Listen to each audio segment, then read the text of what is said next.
San Francisco, United States, AFP, the smartphone market is down but not out, with high prices and other factors combining to chill what had previously been a red-hot sector. Fresh surveys show global sales had their worst contraction ever in 2018, and the outlook for 2019 isn't much better.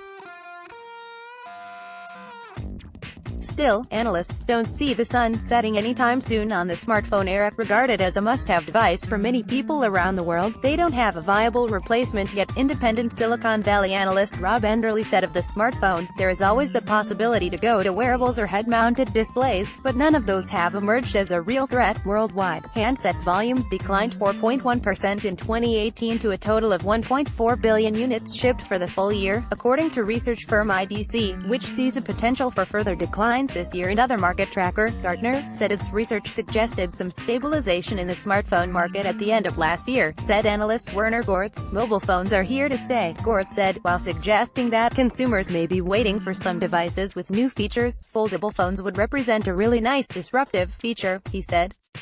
Analysts pointed out that other tech products such as personal computers have seen similar ebbs and flows. Markets will always have slow moments when companies have to spend more on marketing money to get people to go out and buy stuff, Enderle said. He added that some consumers are holding off on replacing their devices amid price hikes for premium devices like Apple's iPhone. Our phone. During a recent earnings call, Apple chief executive Tim Cook agreed that people were holding on to their iPhones longer. Cook contended that another reason for slower iPhone sales was that telecom carriers were cutting subsidies of handsets tied to service contracts, meaning customers were faced with paying the full price of $1,000 or more for high-end models. People don't want to spend another $1,000 to replace something that isn't broken. Analyst Enderle maintained, "In emerging markets you can't get people to pay a quarter of their monthly income for a phone. They are not giving up food for texting." In an unusual move, Apple lowered prices in some emerging markets to offset the effects of a strong US dollar on local pocketbooks. Cook said that in January, in some locations and for some products, Apple absorbed part of the foreign currency move to get closer, perhaps right on, prices in those respective markets a year ago. "So yes,